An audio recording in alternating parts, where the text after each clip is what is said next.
तर भारताला हव्या असणाऱ्या दहशतवाद्यांची यादी आता पाकला पाठवली जाणार आहे। मोस्ट वॉन्टेड दहशतवाद्यांची यादी पाकिस्तानला पाठवली जाणार।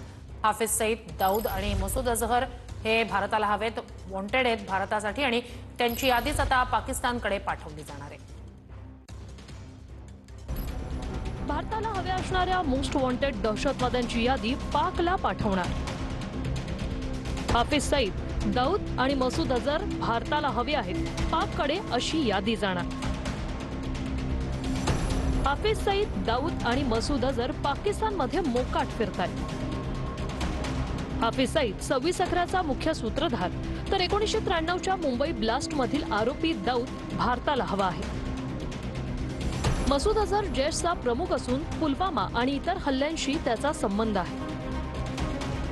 पाकनं विश्वसनीयता सिद्ध करण्यासाठी दहशतवाद्यांचं प्रत्यार्पण करावं असा आग्रह भारत करू शकतो।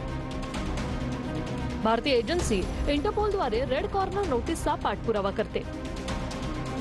पाकमध्ये मोठे धोरणात्मक बदल होत नाही तोपर्यंत थेट प्रत्यार्पण अशक्य असल्याचं सूत्रांचं म्हणणं आहे।